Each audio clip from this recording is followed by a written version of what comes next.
What's up, guys? Sub-Derek here, back for another VOD review, and today we are flying to Asia to watch the APAC finals. Ooh, let's check out Exalted here real quick. We got a little little Nautilus Aphelios in there, perhaps a little maybe some kind of faded setup here as well with the Rek'Sai plus the Aphelios plus maybe a Nautilus down the line. Certainly could be a factor. Any kind of like Hula Loon setups, not really, and then like Kiana, blah blah blah. So yeah, more like the Nautilus Aphelios Rek'Sai type stuff could certainly be played. But yeah, this is a game from the APAC Golden Spatula. This is to decide who APAC is going to send to Worlds, and we're watching Jazlatte's POV.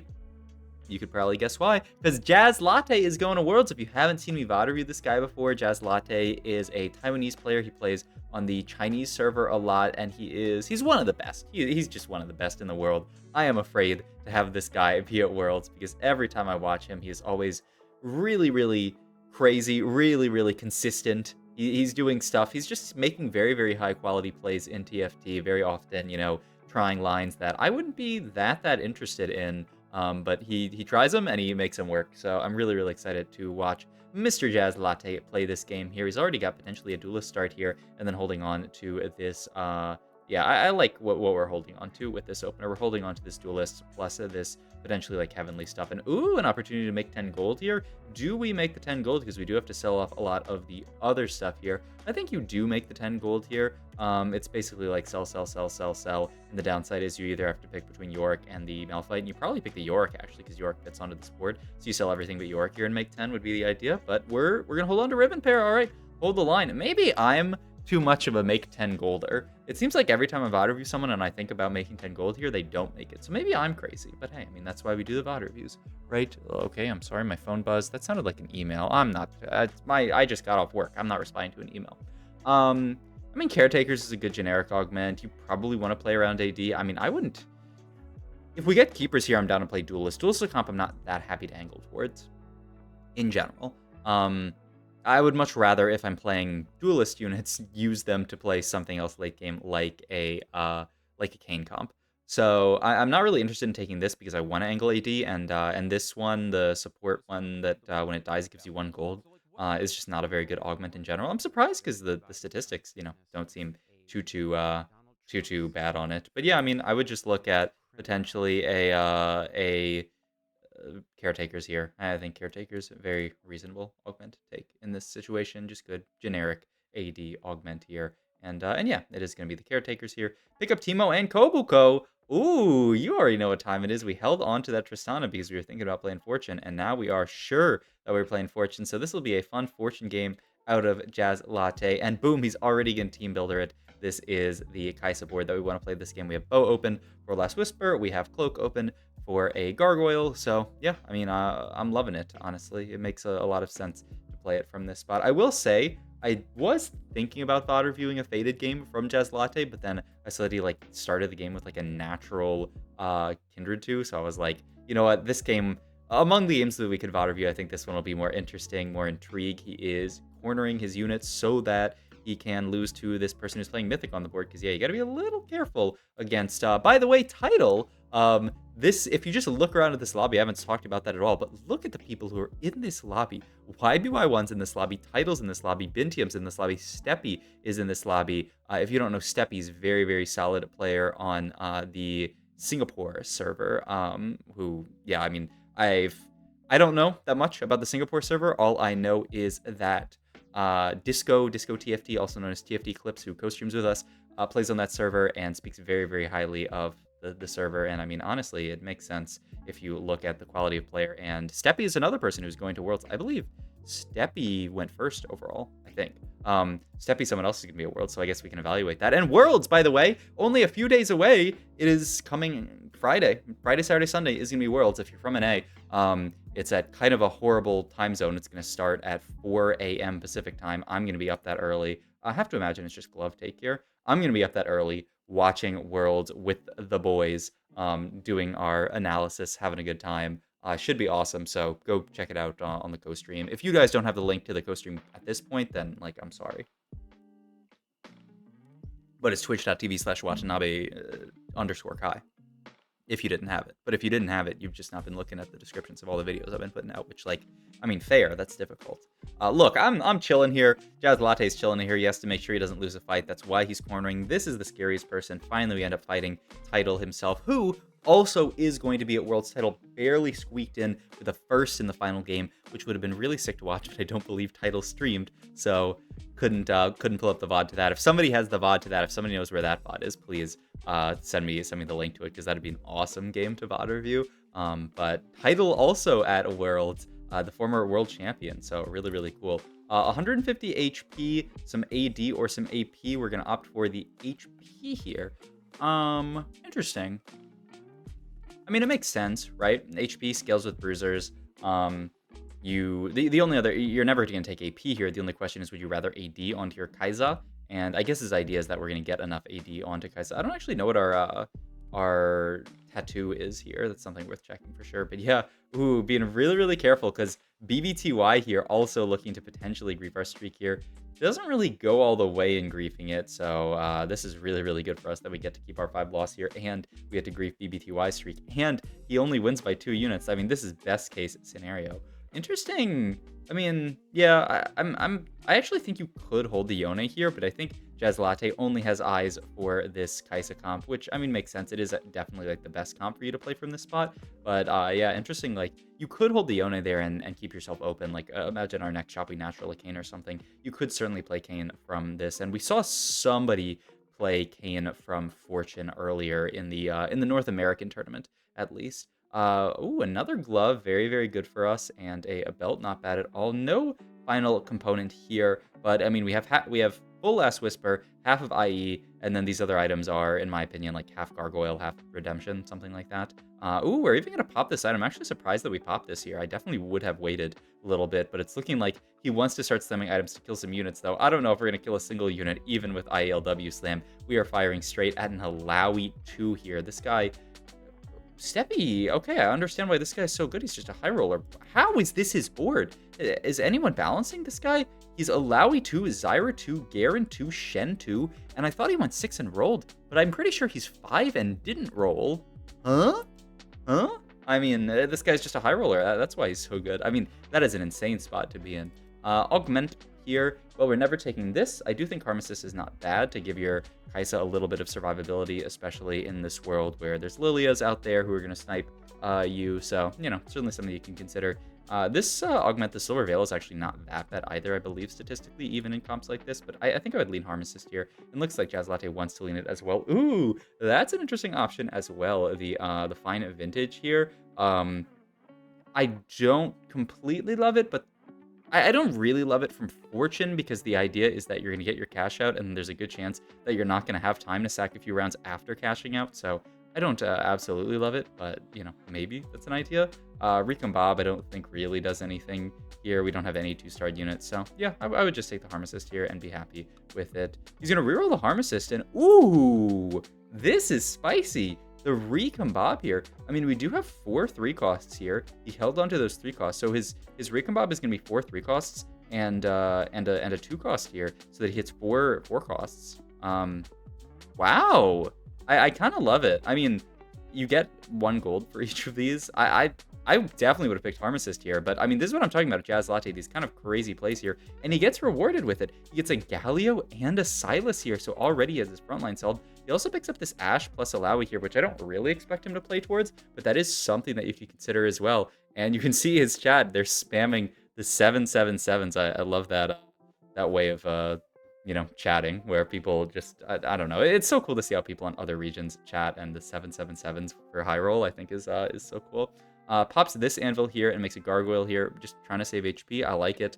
You got to be careful that you don't win, but it looks like, I mean, look at the HPs. It does not look like anyone else is trying to lose here. And also, we're doing very, very well economically. We basically pre-leveled there, and yeah, now we're gonna get 4 bruiser in. Once again, just got to be careful that we don't win any of these fights before we cash out, but we're looking like we're gonna get a decent cash out here. So yeah, I mean, looks like a fantastic spot to be in. And with that Galio doing great, and yeah, he even opts to sell off the Ashe here. Says there is 0 chance I'm playing Ashe from cash out. We watched Wajan Iverson in NA do a cash out into Ashe game that went horribly for him. So Yeah, unfortunate for him. With belts open here, I like Redemption the most. There's a 4-cost Redemption here. You could also be looking at like maybe a sword for like a Deathblade or something. None of these units are that interesting. So I think I would just go Redemption here, guarantee it for the Galio. And yeah, you can be very happy about that. I didn't actually see when we're caching because I was too busy yapping about how nice of a recombobb that was. So I guess we'll see if it's in a few rounds. I mean, we're starting to get quite low here, which is the kind of scary thing. But hey, we have another Galio here as well, and ooh, beautiful, beautiful. Wow, I almost think this is a little bit unnecessary to go for this. Where I mean, look.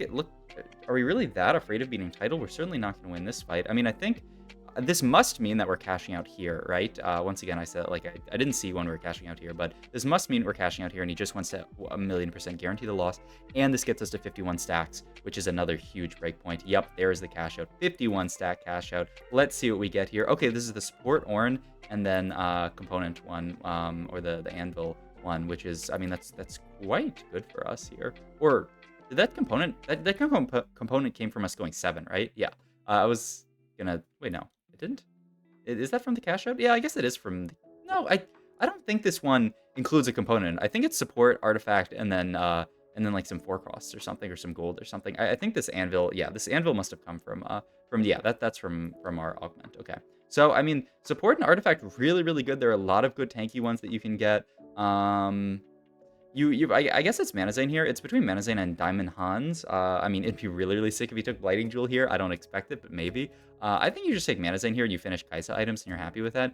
Diamond Hands is okay, but Galio's already kind of tanky. If there was something like Eternal Winter, I would take it, but I already feel like my Galio is tanky enough. I don't feel the need to go for this. And then itemization here. Randuin's looks great. We have a bunch of extra HP to play with the fact that we're playing Bruiser and from our augment, so you can be very happy with that. Interesting call here, actually, to, ooh, the Hodge. Okay, this is interesting. I did not expect that tier to end up being a Hodge for us here. I fully expected it to be Redemption, but it's Hodge now that's going to go. Wait a minute. Wait just a second. Is this not a Kaisa game? Is this... I mean, you could, I guess, stick on the Kane here. This game's starting to get interesting. Or are we just using Kane as an item holder to bridge the gap to Kaisa? I don't know yet. If you play Kane, I feel like Manazane must be quite bad, so I assume we're still playing Kaisa here. But we're just going to use that Hodge on a Kane. And some people have said that actually Hodge is BIS Kaisa because it makes it so you're not going to miss. And yeah, we're just going to roll down here to stabilize our board. I was wondering if we'd wait one round, but we're absolutely not going to wait. In this meta, it is so important to stabilize your board here. And wow, hitting the Galio too. Yeah, I mean, this is our board. We are going to Manazane there. So where does the Hodge end up going? It just goes on to the Zaya. We take the Redemption like I was talking about, and the only question is what's our last item here. I don't hate Guardbreaker here and then go for another Gargoyle, but the other option is Steadfast Heart. Ooh, or Sunfire. He's thinking. We're thinking. I mean, this actually makes me think a lot harder. I was thinking, but I mean, you don't have Heal Cut. You do kind of want that, and I guess if you make Guardbreaker, you are kind of saying goodbye to that. So maybe, okay, honestly, in hindsight, I think it's Steadfast Heart, and then you just go Morello. Yeah, I mean, Stand United's not great in this comp. Crown Guarded, I mean, it's a Crown Guard onto a Silas. It's not horrible. This Augmenteer Reinforcement, I don't completely dislike it, but I don't really want to roll that much here. I think we might be able to go fast 9. And this Augmenteer, actually, you have my sword, I think, is my favorite here. You get the IE for Zaya, and it's some extra AD onto your board. I think this is my favorite by far. Yep, you take this, you go for IE. We are actually going to roll, so he's not confident in this board to carry him to the next level. And yes, of course, we make the IE, and he's just going to say, okay, at this point, I'm just going to make the Sunfire. I think Morello is kind of like the better, more ideal item, but, you know, he doesn't want to risk anything here, which I think makes perfect sense. So, yeah, I mean, this is going to be our board. We have the Manazane Kaisa, but yeah, it's interesting how aggressive he is on this roll down, trying to pick up these upgrades here. I think a greedy player would certainly say you can just make it to 9 off of this board. You have the Galio too. You have this triple itemized Kaisa with like basically BIS. But Jazlatte saying, you know what, I have this Silas paired. Maybe I'll just wait for that 2-star before I actually want to stop, and maybe I'll just roll to 0 every single round. There's Teemo too, which is a big upgrade in its own right. Also, it's interesting that he's holding on to these Aatroxes. And yeah, he's just scouting around saying, like, am I contested? Where are all these copies going? I don't. I would be shocked if someone else was playing Kai'Sa there. But I mean, at 2x speed, it's a little bit hard. I don't see a Kai'Sa as we pivot around the board. There are definitely some Gallios out for sure, but we don't care about that. We already have Galio. The question, I guess, is how many Siluses are out, which is, yeah, a much bigger question and probably a much bigger number.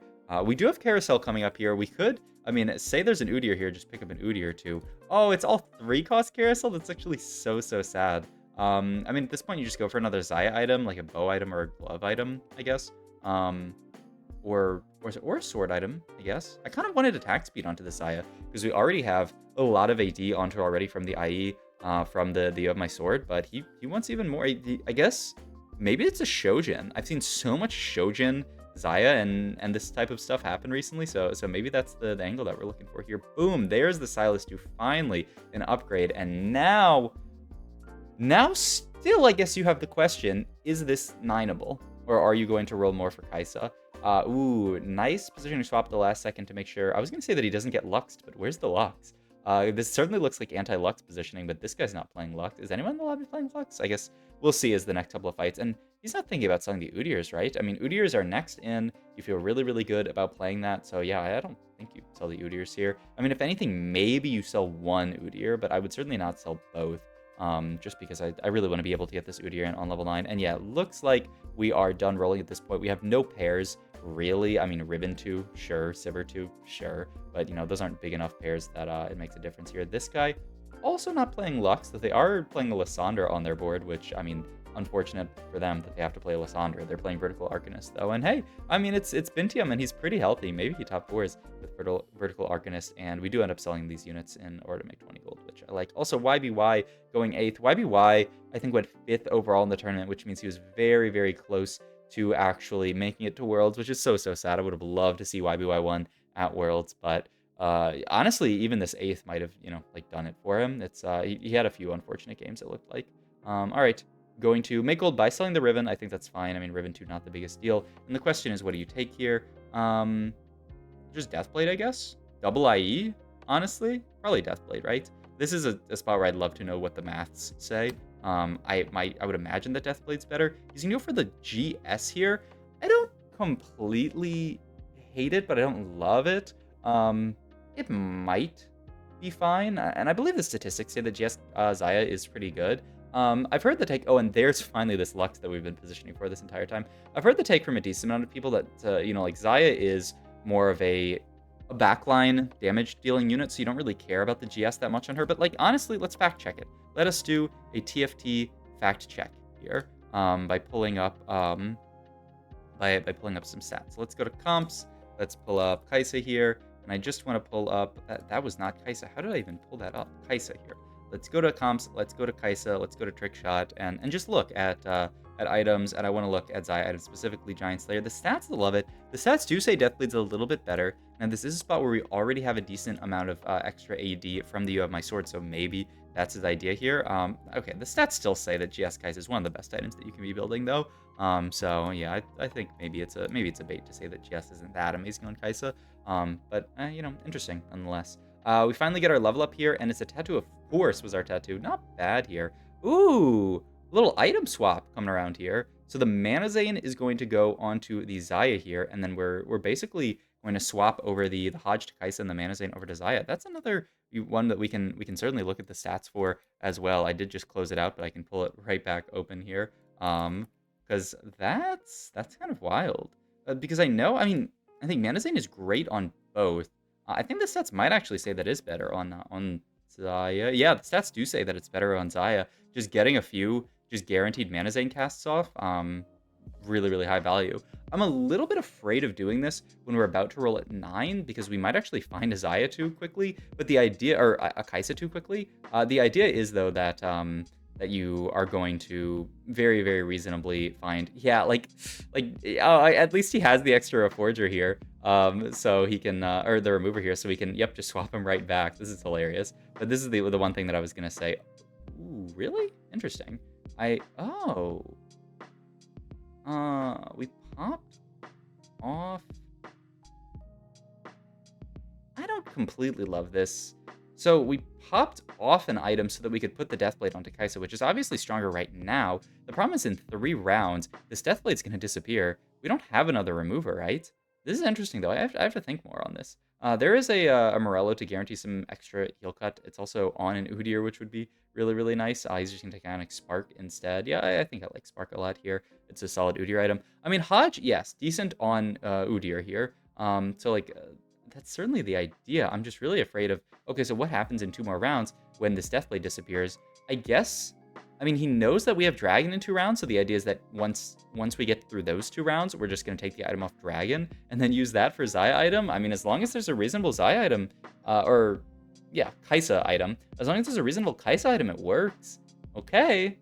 Okay, I kind of see it. Like, this is stuff that I would never really think about, but it kind of, it sounds crazy to pop off the item for a fake Deathblade that's just going to disappear in a couple of rounds, but it makes sense. Similarly, moving the items over to the Xayah. You know, I talked about why it felt so bad, right? Because we immediately made the Kaisa, but it was no harm, no foul. We just moved the items back over because when we remade her a 2-star, we only needed 1 remover to move the items between the 2. So it worked. It honestly worked. And like, this is so cool to see a player like Jazlatte do these like little things that are really, like, they feel weird, right? It feels weird for him to do that, to put that fake item onto the Kaisa, but it's going to work, right? As long as there's anything reasonable from this dragon here, then we can get a 3rd item onto Kaisa. And, you know, like, similarly with you know, moving the items over to Xayah, it made our board stronger there. Also, we're in Pot of Gold, by the way. I did not check the portals. And, ooh, wait, this is just a roll down for 3 stars. He's actually scouting here to try to deny some 3 stars. That's 6 Udyrs. We're not gonna hit an Udyr 3, are we? Oh my god, he's rolling fast. I mean, yeah, this is just a reroll for 3 stars. He didn't want to go level 10. He just wanted to say, you know, maybe I can hit a 3-star Xayah. The only problem with trying to go for 3-star Xayah here is that there's only 4 people alive. There's a lot of 4 costs out of the pool. So, I mean, the other thing is that he can, or 3-star Kaisa. I keep saying Xayah and Kaisa and Kaisa and Xayah. The other thing is that he can just look for a Xayah too, which is the main thing that he was actually rolling for there. And boom, there it is finally. Okay, he gets rewarded a little bit. And yeah, I mean, at this point, his idea is just that guaranteeing Xayah 2 is way better than going 10 here. What does 10 even add to your board? Nothing really. You could add like an altruist. Yeah, you could add a Soraka to your board, which would be fun. We are fighting a pretty strong, this is an Irelia, double Renans plus Morello, Irelia 2. We smoke it, though this was against a clone board, though Steppy is going to lose there, so it's just us versus BBTY, who's playing this duelist board. They actually have Exalted in here, interestingly. They have the Loon in for Exalted, and then who else is in for Exalted? They're Nautilus and a Loon in for Exalted. Pretty little cute addition to this board. I like it. And I have to imagine that we do win this fight, though. I mean, our board is really, really capped. Fortune board. We have so many items on everyone. 2-star 5 costs galore on this board. And by galore, I mean 2. But I mean, I have to imagine that our board just chews through this board. And we are going to take the win. So really, really nice dub for Jazlatte. Congrats to him on making it to Worlds. And it's going to be scary. As an NA lover, seeing Jazlatte at Worlds, it scares me a bit. But I mean, I'm hyped to see him there because he's one of my favorite players to watch. And so much cool stuff this game. Those little itemization movements around, I just absolutely loved watching. So I hope you guys enjoyed this video. If you did, please like, comment, and subscribe. Check out my Twitch and all my other links down below. Thanks for watching.